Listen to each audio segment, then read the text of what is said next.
নমস্কার, আমি লগ্নজিৎ। আমার চ্যানেলে আপনাদের সবাইকে স্বাগত। আজকে আলোচনা করব বৃহস্পতিবার জন্মালে মানুষ কেমন হয়? মানুষের মানে জাতক-জাতিকারা কেমন হন?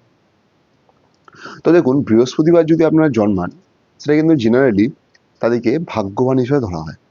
এবার কেন ভাগ্যবান হিসেবে ধরা হয়? কারণ বৃহস্পতিবারের অধিপতি হচ্ছে কিন্তু বৃহস্পতিদেব মানে বৃহস্পতি প্ল্যানেট। এটা একটা নৈসর্গিক শুভ গ্রহ। এবার যখনই নৈসর্গিক শুভ গ্রহ হচ্ছে তো সেই জন্য কি হচ্ছে এটা ধরে নেওয়া হচ্ছে যে সেই দিন যারা জন্মান তারা একটা সৌভাগ্য নিয়েই জন্মান।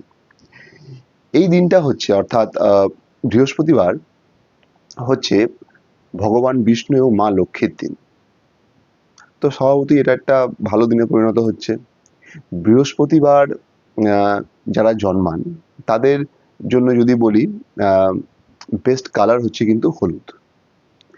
এবার বৃহস্পতিবার যারা জন্মান তারা কি হয় তারা সম্পত্তি, অর্থ এগুলো কিন্তু জীবনে তারা অনেক করতে পারেন।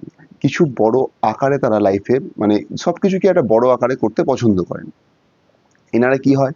এনারা খুব জ্ঞানী হন অর্থাৎ পড়াশোনায় এনারা ভালো হন।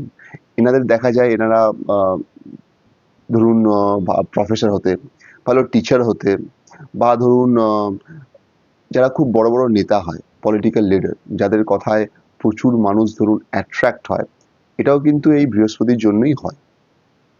এনারা ভালো ডিবেট করতে পারেন, বড় পুরোহিত হতে পারেন, ঠিক আছে? বা ধরুন ধরুন যারা আ ডাক্তার মানে যারা জেনারেল ফিজিশিয়ান যারা হয় না? জেনারেল ফিজিশিয়ান, এমডি যারা হয় এরকম, সেখানেও কিন্তু এই বৃহস্পতি দেবের কিন্তু প্রচুর কৃপা থাকে। এবার চলে আসি, এরা কিন্তু এদের দৈহিক আকৃতি প্রকৃতি কেমন হয়? এরা ফর্সা হন, অ্যা একটু সুন্দর হন, একটু মোটার দিকে হন। এনারা কি হয় মানুষের উপকার করতে খুব পছন্দ করেন। মানুষের উপকার করেন, মানুষকে নিয়ে চলতে পছন্দ করেন। এনাদের কথায় মানুষরা খুব মোটিভেটেড হয়। এনারা কিন্তু মানুষ হিসেবে খুব সৎ হন। মানুষকে সব ব্যাপারে হেল্প করেন। এনারা খুব প্রকৃতিপ্রেমী হন, পশুপ্রেমী হন। এনারা একটা ছকে বাঁধা জীবন কিন্তু পছন্দ করেন। মানে ধরুন চাকরি যদি করেন একটা নির্দিষ্টভাবেই চাকরি করবেন। ব্যবসা করলেও একটা নির্দিষ্ট মানে একটা নির্দিষ্ট অঙ্কেই এরা ব্যবসাটা করেন। অর্থাৎ একটা সিস্টেমেটিক ওয়েতে চলতে পছন্দ করেন। এনারা বড় করে লাইফে অনেক কিছু করেন ঠিক আছে। কিন্তু বিশাল বড় করেন না। বিশাল বড় করতে গেলে সেখানে শনি বা রাহুর দরকার হয়। সেইরকম নয় কিন্তু একটি মোটামুটি সমাজে এরা যথেষ্ট সম্মানের সঙ্গে একটা বড় কিছু করেন। সমস্যা হচ্ছে এনারা কিন্তু মানুষের উপকার করতে যান। উপকার করতে গিয়ে অনেক জায়গাতে এরা কিন্তু বদনামের ভাগীদার হন। আর বদনামের ভাগীদার হলে কি হবে? তখন কি হয় মানসিক শান্তি এদের নষ্ট হয়। আরেকটা কথা বৃহস্পতির বারে যারা জন্ম হয় এদের কিন্তু এনাদের সাংসারিক জীবন কিন্তু খুব একটা সুখের হয় না। সাংসারিক জীবন সুখের না হওয়ার দরুন কি হচ্ছে এরা নিঃসঙ্গতায় ভোগেন। এনাদের কি হচ্ছে এনাদের মানুষ কি হয় ইউজ করে ছুঁড়ে ফেলে দেয়। আরেকটা কথা এই বৃহস্পতিবার যারা জন্মান তাদের কিন্তু দেখা গেছে জীবনে উন্নতি একটু দেরি করে হয় মানে 34-35 বছর বয়সে। কিন্তু কেন? তার একটা আমি উদাহরণ দিচ্ছি যদি যাদের ধরুন রাজযোগ থাকে বৃহস্পতি চন্দ্রের মিলিত রাজযোগ সেখানেও কিন্তু দেখা যায় একটু তারা বয়সকালেই উন্নতি করেন। খুব কম বয়সে কিন্তু এরা উন্নতি করতে পারেন না। প্রথম বয়সে একটু স্ট্রাগল থাকে। এনাদের কিন্তু লাইফে একবার হলেও টাকা চোট হয়। কিন্তু একটা কথা মনে রাখা দরকার বৃহস্পতি যদি আপনাদের ছকে ভালো কন্ডিশনে থাকে তাহলে কিন্তু এই টাকা যে চোট হবে সেই যে টাকা চোট করবে তার কিন্তু কোনোদিন ভালো হয় না। এইটা একটা মাথায় রাখার ব্যাপার আছে।